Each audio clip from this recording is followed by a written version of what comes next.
ರಕ್ತಚಂದ್ರ ಗ್ರಹಣ ನಾಳೆ ಸಂಭವಿಸ್ತಾ ಇರೋದು ಹೋಳಿ ಹಬ್ಬದ ಹುಣ್ಣಿಮೆಯ ದಿವಸ. ಈ ದಿವಸ ಚಂದ್ರ ಬಹಳ ಕೆಂಪನೆ ಆಕಾರದಲ್ಲಿರ್ತಾನೆ, ಬಣ್ಣದಲ್ಲಿ ಕಾಣಿಸ್ಕೊಳ್ತಾನೆ, ಒಂದು ರೀತಿ ಭಯಾನಕ ಅಂತ ಹೇಳಿ ಈಗಾಗಲೇ ಒಂದಷ್ಟು ಜನ ತಮ್ಮ ಅಭಿಪ್ರಾಯವನ್ನ ವ್ಯಕ್ತಪಡಿಸ್ತಾ ಇದ್ದಾರೆ. ಇದರ ಜೊತೆಗೇನೆ ಜಾಗತಿಕವಾಗಿ ಈಗ ಕಾಡ್ತಾ ಇರುವಂತಹ ಯುದ್ಧದ ವಾತಾವರಣ, ಯುದ್ಧದ ಭೀತಿ ಭಾರತಕ್ಕೆ ಕೂಡ ಎದುರಾಗುತ್ತಾ, ಕಂಟಕವನ್ನ ಉಂಟು ಮಾಡುತ್ತಾ, ಯಾವೆಲ್ಲ ರೀತಿಯ ಪರಿಣಾಮವನ್ನ ನಮ್ಮ ದೇಶ ರಾಜ್ಯ ಅನುಭವಿಸಬೇಕಾಗತ್ತೆ, ಹಾಗೆ ಸಾಮಾನ್ಯ ಜನರು ಗ್ರಹಣದ ಸಂದರ್ಭದಲ್ಲಿ ಯಾವೆಲ್ಲ ರೀತಿಯಾದಂಥ ಆಚರಣೆ, ಅನುಷ್ಠಾನ, ಮುನ್ನೆಚ್ಚರಿಕಾ ಕ್ರಮಗಳನ್ನು ತೆಗೆದುಕೊಳ್ಬೇಕು, ಈ ವಿಚಾರಕ್ಕೆ ಸಂಬಂಧಪಟ್ಟ ಹಾಗೆ ಸಾಕಷ್ಟು ಜ್ಞಾನವನ್ನ ನಮ್ಮೆಲ್ಲರಿಗೆ ಕೊಟ್ಟು ನಮ್ಮನ್ನ ಧರ್ಮದ ಮಾರ್ಗದಲ್ಲಿ ನಡೆಸೋದಕ್ಕೆ ಇವತ್ತಿನ ಕಾರ್ಯಕ್ರಮದಲ್ಲಿ ನಮ್ಮ ಜೊತೆಯಲ್ಲಿರ್ತಾರೆ ಖ್ಯಾತ ಜ್ಯೋತಿಷಿಗಳಾಗಿರುವ ಶ್ರೀ ಮಂಜುನಾಥ್ ಭಟ್ ಅವರು. ಅವ್ರನ್ನ ಕಾರ್ಯಕ್ರಮಕ್ಕೆ ಬರಮಾಡ್ಕೊಳ್ತೀನಿ. ಗುರುಗಳೇ ನಮಸ್ಕಾರ, ಕಾರ್ಯಕ್ರಮಕ್ಕೆ ಸ್ವಾಗತ. ಹಾಗೆ ನಮ್ಮ ಜೊತೆಯಲ್ಲಿ ಆಧ್ಯಾತ್ಮಿಕ ಚಿಂತಕರಾಗಿರುವ ಶ್ರೀಯುತ ನಾಗರಾಜ ನಕ್ಷತ್ರಿಗಳಿದ್ದಾರೆ. ಅವ್ರನ್ನ ಕಾರ್ಯಕ್ರಮಕ್ಕೆ ಬರಮಾಡ್ಕೊಳ್ಳೋಣ. ಆಚಾರ್ಯರೇ ನಮಸ್ತೆ, ಕಾರ್ಯಕ್ರಮಕ್ಕೆ ಸ್ವಾಗತ.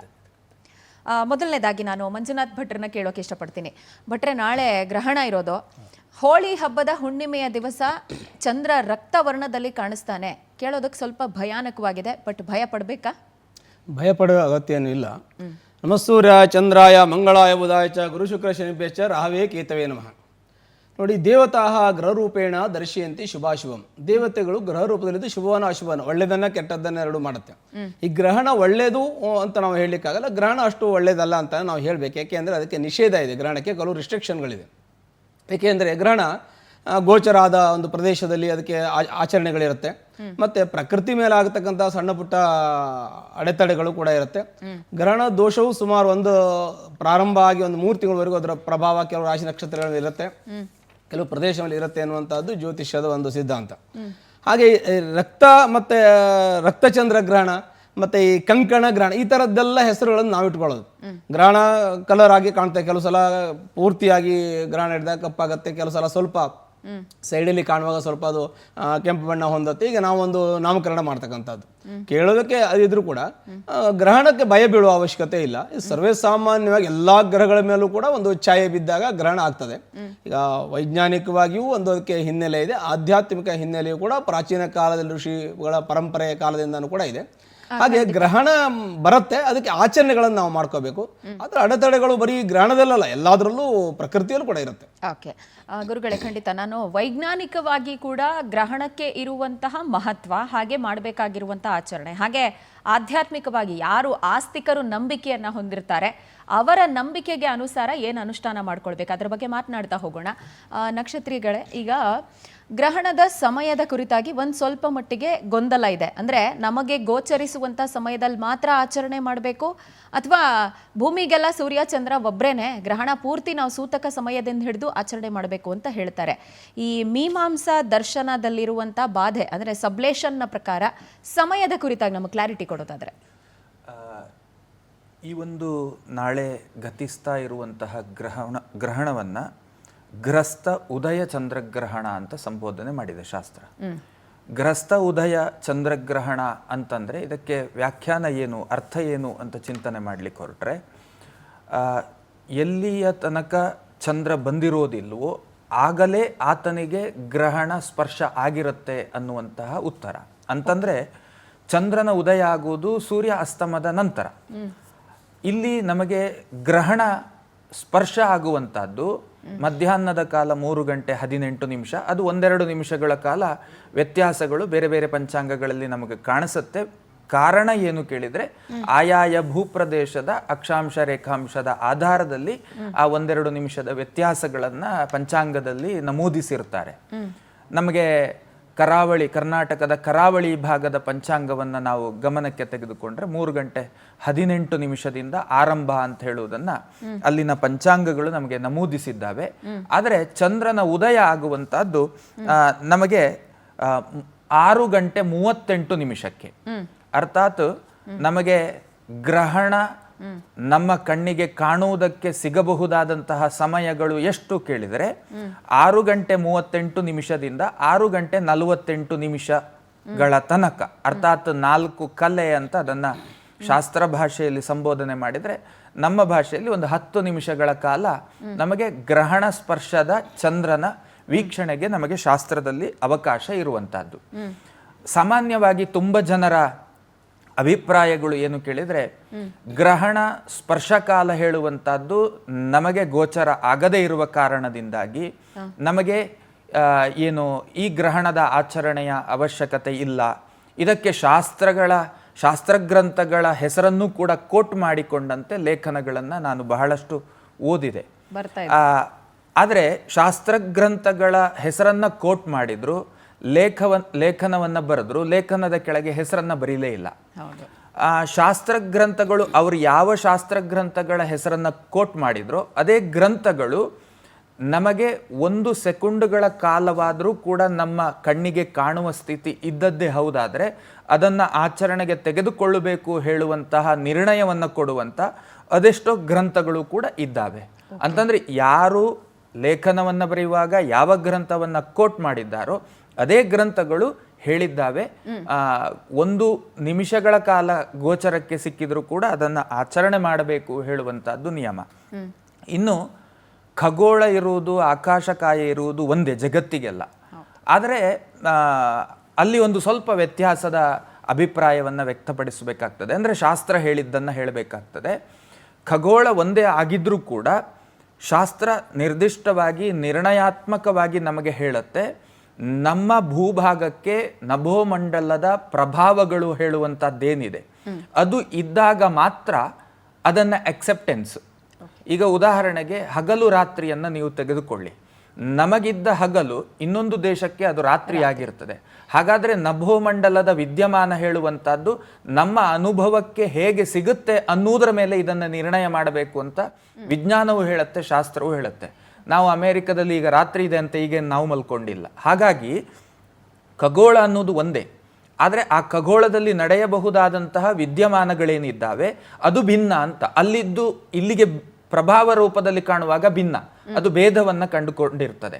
ಸೂರ್ಯನ ಕಿರಣ ಅದು ನಮಗೂ ಮಧ್ಯಾಹ್ನ ಕಾಲ 12 ಗಂಟೆಗೆ ಒಂದೇ ಆಗಿರ್ತದೆ. ಆದರೆ ಇದೇ ಮಧ್ಯಾಹ್ನದ ಸೂರ್ಯ ಅಮೆರಿಕಕ್ಕೆ ಅದರ ಪ್ರಭಾವ ಒಂದೇ ಆಗಿರ್ಲಿಕ್ಕೆ ಸಾಧ್ಯ ಇಲ್ಲ.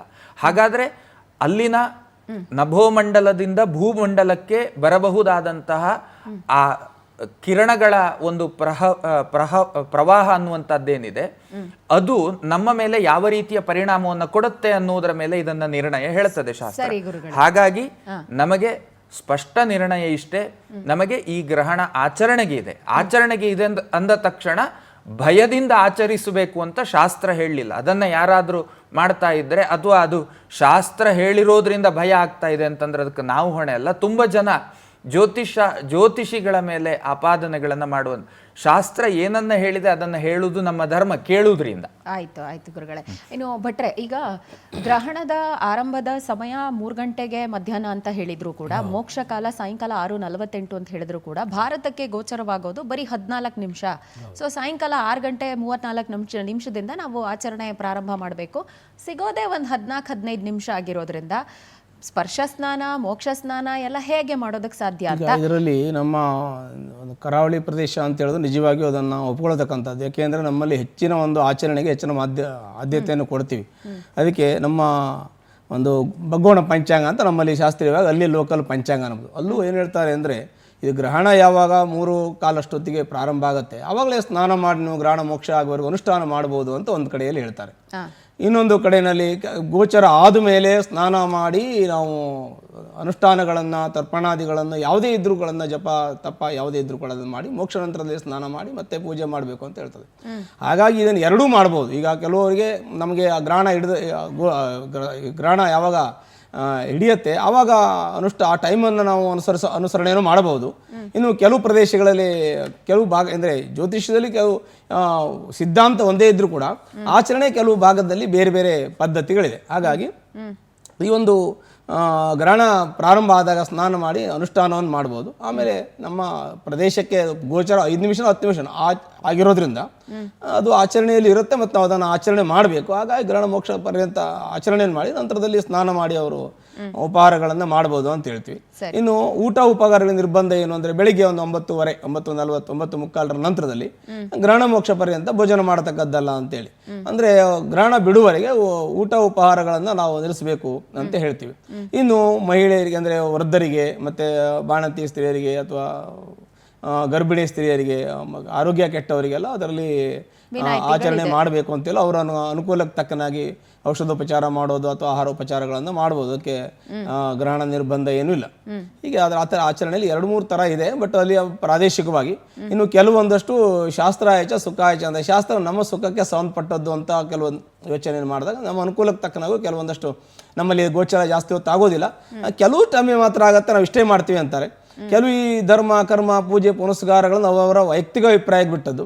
ಶಾಸ್ತ್ರ ಇದಮ್ಮತ್ತೆ ಶಾಸ್ತ್ರ ಹೇಳುತ್ತೆ. ಶಾಸ್ತ್ರವನ್ನು ಕೆಲವೊಂದು ಈಗ ನಮ್ಮ ಸಮಾಜದಲ್ಲಿ ಕೆಲವು ಆಚರಣೆ ಎಲ್ಲಾನು ಮಾಡೋಕ್ಕಾಗಲ್ಲ, ಎಲ್ಲಾನು ಬಿಡೋಕ್ಕಾಗಲ್ಲ. ನಮ್ಮದು ಇಷ್ಟ ಆಗುತ್ತೆ ಇಷ್ಟು ಮಾಡ್ತೀವಿ, ನಿಮ್ಮ ಕೈಲಿ ಆದಷ್ಟು ಮಾಡಿ ಮಾಹಿತಿ ಕೊಡೋದು ನಮ್ಮ ಜವಾಬ್ದಾರಿ. ಯಥಾಶಕ್ತಿ ನಮ್ಮ ಕೈಲಾದಷ್ಟು ಮಾಡ್ತಾರೆ. ಸರಿ ಆಚಾರ್ಯ, ಈಗ ಗ್ರಹಣ ಅಂತ ಬಂದಿದ ತಕ್ಷಣನೇ ಆಚರಣೆ ಮಾಡ್ತೀವೋ ಬಿಡ್ತೀವೋ, ಅನುಷ್ಠಾನ ಕೈಗೊಳ್ತೀವೋ ಬಿಡ್ತೀವೋ, ನೀವು ಜ್ಯೋತಿಷ್ಕರೆಲ್ಲ ಸೇರಿಕೊಂಡು ನಮಗೆ ಊಟ ಮಾಡೋ ವಿಚಾರಕ್ಕೆ ನಿರ್ಬಂಧವನ್ನು ಹೇರ್ಬಿಡ್ತೀರಿ ಅಂಥೇಳಿ ಸಾಮಾನ್ಯವಾಗಿ ಒಂದು ಆಪಾದನೆ ಖಂಡಿತ ಬರುತ್ತೆ. ಬಟ್ ಗ್ರಸ್ತೋದಯೇ ವಿಧೋಪೂರ್ವಂ ನಾಹರ್ ಭೋಜನ ಆಚರೇತ್ ಅಂತ ಹೇಳಿ ಶಾಸ್ತ್ರ ಹೇಳೋದು. ಇದ್ರ ಬಗ್ಗೆ ನೀವು ಒಂದು ಸ್ವಲ್ಪ ಅರಿವು ಮೂಡಿಸೋದಾದರೆ, ತಿನ್ನೋದೇ ಒಂದು ದೊಡ್ಡ ಸಾಧನೆ ಅಲ್ಲ, ಅಥವಾ ತಿಂದು ಬಿಟ್ಟುಬಿಡಿ ಅಂತ ಹೇಳೋದೇ ಒಂದು ದೊಡ್ಡ ವಿಚಾರ ಅಲ್ಲ ಅನ್ನೋದಾದರೆ ಏನು ಹೇಳ್ತೀರಾ? ಮೊದಲನೆಯದಾಗಿ ಪ್ರಶ್ನೆ ಕೇಳಿದ್ದಕ್ಕೆ ಉತ್ತರ ಕೊಡುವವರು ನಾವೇ ಹೊರತು ಕೇಳದೆ ಯಾರಿಗೂ ಉತ್ತರ ಕೊಡ್ಲಿಕ್ಕೆ ಹೋಗುವುದಿಲ್ಲ. ಇದು ನಮ್ಮ ಧರ್ಮ. ಇದು ಇನ್ನು ಶಾಸ್ತ್ರಗಳು ನಿಮಗೆ ಮಾರ್ಗದರ್ಶನವನ್ನ ಮಾಡುತ್ತೆ. ಮಾರ್ಗದರ್ಶನವನ್ನ ಮಾಡಿದ ತಕ್ಷಣ ನೀವು ಅದನ್ನು ಸ್ವೀಕಾರ ಮಾಡಲೇಬೇಕು, ಮಾಡಿಯೇ ತೀರಬೇಕು, ಇದನ್ನ ಶಾಸ್ತ್ರ ಎಲ್ಲೂ ಹೇಳಲಿಲ್ಲ. ಇನ್ನು ನಿಮ್ಮ ಪ್ರಾರಬ್ಧ ಕರ್ಮಗಳು ಅಂತ ಇರ್ತದೆ. ಆ ಕರ್ಮಕ್ಕನುಗುಣವಾಗಿ ನಿಮ್ಮ ಜೀವನದ ಚಕ್ರಗಳು ಹೇಳುವಂಥದ್ದು ನಡೆದೇ ನಡೀತದೆ. ಅದಕ್ಕೆ ನಾವು ಶಾಸ್ತ್ರ ಅದನ್ನು ನಿರ್ಬಂಧ ಮಾಡುವುದು ಅಥವಾ ಶಾಸ್ತ್ರಜ್ಞರು ಅದನ್ನು ಹಾಗಲ್ಲ. ಇಲ್ಲಿ ನಮಗೆ ಹೇಗೆ ಚಿಂತನೆಗಳು ಅಂತಂದರೆ, ಸಾಮಾನ್ಯವಾಗಿ ತಂದೆ ತಾಯಿ, ಗುರು ಹಿರಿಯರು, ನಮ್ಮ ಭಾರತೀಯ ಪರಂಪರೆಯ ಒಂದು ಚಂದವೇ ಬೇರೆ. ಅದು ನಮಗೆ ಭಯವನ್ನು ಹುಟ್ಟಿಸುವುದರ ಮೂಲಕ ಭಕ್ತಿಯನ್ನು ಮಾಡುವುದಕ್ಕೆ ಹೇಳಿದ್ರು ಅಂತಂದರೆ, ಅವತ್ತಿನ ಕಾಲಮಾನದ ದೃಷ್ಟಿಕೋನದಲ್ಲಿ ಆ ಚಿಂತನೆಗಳಿದ್ದು. ಅದೇ ಇವತ್ತು ಜ್ಞಾನದ ಮೂಲಕ ನೀವು ಭಕ್ತಿಯನ್ನ ಮಾಡಿ, ತಿಳುವಳಿಕೆಯನ್ನು ತೆಗೆದುಕೊಂಡು ಭಕ್ತಿಯನ್ನ ಮಾಡಿ, ವೈಜ್ಞಾನಿಕವಾದಂತಹ ನೆಲೆಯಲ್ಲಿಯೇ ಭಕ್ತಿಯನ್ನ ಮಾಡಿ. ಇವತ್ತು ವೈಜ್ಞಾನಿಕವಾಗಿ ತಿಳುವಳಿಕೆಯನ್ನು ಸಂಪಾದಿಸಿಕೊಳ್ಳುವಂತಹ ಸಾಮರ್ಥ್ಯ ನಿಮಗೆ ಉಂಟು ಅಂತಂದ್ರೆ, ಗ್ರಹಣದ ಬಗ್ಗೆ ಬಹಳ ಅದ್ಭುತವಾದಂತಹ ಜ್ಞಾನವನ್ನು ಸಂಪಾದನೆ ಮಾಡಲಿಕ್ಕೆ ಅವಕಾಶ ಉಂಟು. It's wonderful. ಇದು ತುಂಬಾ ಅದ್ಭುತ. ಹೇಗೆ ಅಂತ ಕೇಳಬಹುದು ನೀವು. ಅದಕ್ಕೆ ಬಹಳ ಆಯಾಮದಲ್ಲಿ ನಿಮಗೆ ಈ ಏನು ಗ್ರಹಣ ಕಾಲದ ಬಗ್ಗೆ ನಿಮಗೆ ಶಾಲೆಗೆ ಹೋಗ್ತಾನೂ ಕೂಡ ಹಾಗೆ ಅದರ ಪರ್ಯಾಯವಾಗಿ ಜ್ಯೋತಿಷ್ಶಾಸ್ತ್ರವನ್ನು ನೀವು ಗಮನಿಸ್ತಾ ಹೋದ ಹಾಗೆ ನೀವು ಅದನ್ನು ಹತ್ರ ತಗೊಂಡು ಹೋಗಲಿಕ್ಕೆ ನಿಮಗೆ ಅದ್ಭುತವಾದಂತಹ ಅವಕಾಶಗಳಿದ್ದಾವೆ. ತನ್ಮೂಲಕ ಜ್ಞಾನವನ್ನು ಪಡೆದು ನೀವು ಅದನ್ನು ಜೀವನದಲ್ಲಿ ಬೇಕೋ ಬೇಡೋ ಅಂತ ಹೇಳುವಂತಹ ತೀರ್ಮಾನವನ್ನು ಮಾಡಿ. ಒಬ್ಬ ಜ್ಯೋತಿಷಿ ಹೇಳಿದ ತಕ್ಷಣ ನೀವು ಮಾಡಬೇಕು ಅಂತ ಹೇಳುವ ಯಾವ ನಿಯಮವೂ ಇಲ್ಲ. ನಿಮಗೆ ಭಯಪಡಿಸ್ತೀರಿ ಅಂತ ಹೇಳಬೇಕಾದ ಅವಶ್ಯಕತೆ ಇಲ್ಲ. ನೀವೇ ಅದನ್ನು ಕಾಣುವುದಕ್ಕೆ ಅವಕಾಶ ಇದೆಯಲ್ಲ. ಇನ್ನೊಂದು ಆಹಾರದ ನಿರ್ಬಂಧ. ಆಹಾರದ ನಿರ್ಬಂಧ ಅನ್ನುವಂಥದ್ದು ಇವತ್ತು ಅನಿವಾರ್ಯ. ಇದನ್ನ ನೀವು ಅರ್ಥ ಮಾಡ್ಕೊಳ್ಳೇ ಇಲ್ಲ. ನಾನು ಹೇಳೋದು ಬೇಕಾಗಿಲ್ಲ. 99% ವೈದ್ಯರುಗಳೇ ಹೇಳ್ತಾರೆ. ಮನೆಯ ಒಳಗೆ ಕೂಡ ಇವತ್ತು ನಾವು ಸ್ವೀಕಾರ ಮಾಡ್ತಿರುವಂತಹದ್ದು ವಿಷವನ್ನ ಅನ್ನೋದನ್ನ ನೀವೇ ಮೊನ್ನೆ ಸುದ್ದಿಯಲ್ಲಿ ಹೇಳಿದ್ರಿ ಅಲ್ವಾ? ಹಾಗಾದ್ರೆ ನೀವು ಏನನ್ನ ತಿಂತೀರಿ? ಆಹಾರವನ್ನ ಬಿಡಿ. ಒಂದು ಉದಾಹರಣೆ, ತೀರ್ಥದಿಂದ ಖಂಡಿತ ಮನುಷ್ಯ ಬದುಕಲಿಕ್ಕೆ ಸಾಧ್ಯ ಆಗ್ತದೆ. ಆಹಾರದ ನಿಯಂತ್ರಣ, ಹಿಂದಿನವರ ಮಾತೇ ಇಲ್ವಾ? ಮಿತಭಾಷಿ, ಮಿತ ಆಹಾರಿ, ಹೀಗಿದ್ದೆಲ್ಲ ನಿಯಮಗಳನ್ನ ಯಾಕೆ ಇಟ್ಕೋಬೇಕು ಹೇಳಿದ್ರು ಅಂತಂದ್ರೆ, ನಮ್ಮ ಮಾನಸಿಕ ಮತ್ತೆ ದೈಹಿಕವಾದಂತಹ ಸ್ವಸ್ಥ ಆರೋಗ್ಯದ ದೃಷ್ಟಿಯಿಂದಲೇ ಇಟ್ಕೊಳ್ಬೇಕು ಅಂತ ಹೇಳಿರುವಂತದ್ದು ಯುಕ್ತಾಹಾರ ವಿಹಾರಸ್ಯ ಯುಕ್ತ ಚೇಷ್ಟಸ್ಯ ಕರ್ಮ ಸುಭಾಷಿತ ಅಲ್ವಾ? ಹಾಗಾದ್ರೆ ಇದೆಲ್ಲ ಅನುಭವದ ಮೇಲೆ ಇದು ನಿರ್ಣಯಿಸಲ್ಪಟ್ಟ ವಿಷಯಗಳೇ ಹೊರತು ಕಲ್ಪನೆಗಳ ಮೂಲಕ ನಿರ್ಣಯಿಸಲ್ಪಟ್ಟ ವಿಷಯಗಳಲ್ಲ. ನಾವೇ ನಮ್ಮನ್ನ ನಾವು ಪರೀಕ್ಷೆಗೆ ಒಳಪಡಿಸಬಹುದು ಕೆಲವೊಂದಿಷ್ಟು ವಿಷಯಗಳಲ್ಲಿ. ಆಹಾರವನ್ನು ನಿಯಂತ್ರಣದಲ್ಲಿ ಇಟ್ಟುಕೊಳ್ಳುವುದರಿಂದ, ಸೂರ್ಯ ಉದಯಕ್ಕಿಂತ ಪೂರ್ವದಲ್ಲಿ ನಾವು ಎದ್ದೇಳುವುದರಿಂದ, ಹೀಗಿದ್ದೆಲ್ಲ ಕೆಲವು ಆಕ್ಟಿವಿಟೀಸ್ಗಳನ್ನು ನಾವು ಇವತ್ತಿನ ಆಕ್ಟಿವಿಟೀಸ್ಗೆ ತದ್ವಿರುದ್ಧವಾದದ್ದನ್ನು ಮಾಡಿ ನೋಡಿ. ನಿಮ್ಮ ಚೈತನ್ಯಗಳು, ನಿಮ್ಮ ದೈಹಿಕ ಮಾನಸಿಕವಾದಂತಹ ಚೈತನ್ಯ ಯಾವ ನೆಲೆಯಲ್ಲಿ ಪ್ರವಹಿಸುತ್ತೆ ಅನ್ನುವಂಥದ್ದನ್ನು ನೀವು ಅನುಭವಕ್ಕೆ ತಂದುಕೊಳ್ಳಿಕ್ಕೆ ಸಾಧ್ಯ. ಹಾಗಾಗಿ ಆಹಾರದ ನಿರ್ಬಂಧ ಅನ್ನುವಂಥದ್ದೇನಿದೆ ಅದು ನಮ್ಮ ದೈಹಿಕ ಮಾನಸಿಕವಾದಂಥ ಆರೋಗ್ಯ ದೃಷ್ಟಿಯಿಂದ ಹೇಳಿದ್ದಾರೆ. ಗ್ರಹಣ ಕಾಲದಲ್ಲಿ ಒಂದಷ್ಟು ನೆಗೆಟಿವ್ ವೈಬ್ಸ್ಗಳು ಸೃಷ್ಟಿಯಾಗುವಂಥದ್ದು ಅದು ಆಹಾರಗಳ ಮೇಲೆ ಹೋಗಿ, ಈಗ ಬೇಕಾಗಿಲ್ಲ ಅದನ್ನು ನಾವು ಹೇಳಬೇಕಾದ ಅವಶ್ಯಕತೆ ಇಲ್ಲ, ಯಾಕಂದ್ರೆ ನಾವು ಯಾವುದ್ಯಾವುದೋ ವೈರಸ್ಗಳು ಇರುವ ಆಹಾರಗಳನ್ನೇ ತಿನ್ನುವ ಪರಿಸ್ಥಿತಿಯಲ್ಲಿ ಇದ್ದೇವೆ. ಹಾಗಾಗಿ ಅದೇನು ಸ್ಪೆಷಲ್ ಆಗಿ ಹೇಳಬೇಕಾದಂಥ ಅವಶ್ಯಕತೆ ಇಲ್ಲ. ಬಟ್ ಆಹಾರದ ನಿಯಮ ಹೇಳುವಂಥದ್ದು ಮನುಷ್ಯನ ಆರೋಗ್ಯದ ದೃಷ್ಟಿಯಲ್ಲಿ ಖಂಡಿತ ಅವಶ್ಯಕತೆ. ನೀವು ಆಚಾರ ವಿಚಾರ ಅಧ್ಯಾತ್ಮ ಅನ್ನುವ ನೆಲೆಯಲ್ಲಿ ಇದನ್ನು ಮಾಡ್ಲಿಕ್ಕೆ ಹೋಗೋದು ಅವಶ್ಯಕತೆ ಇಲ್ಲ. ನಿಮ್ಮ ಆರೋಗ್ಯ ನಿಮಗೆ ಸ್ವಸ್ಥವಾಗಿ ಇರಬೇಕು ಅನ್ನುವಂಥ ಇಚ್ಛಾಶಕ್ತಿ ಇದ್ದದ್ದೇ ಹೌದಾದ್ರೆ ಆಹಾರವನ್ನು ನಿಯಂತ್ರಣದಲ್ಲಿ ಇಟ್ಟುಕೊಳ್ಳುವಂಥದ್ದು ಅವಶ್ಯಕತೆ. ಗ್ರಹಣಕ್ಕಾಗಿ ಮಾಡಬೇಡಿ ಇದನ್ನು.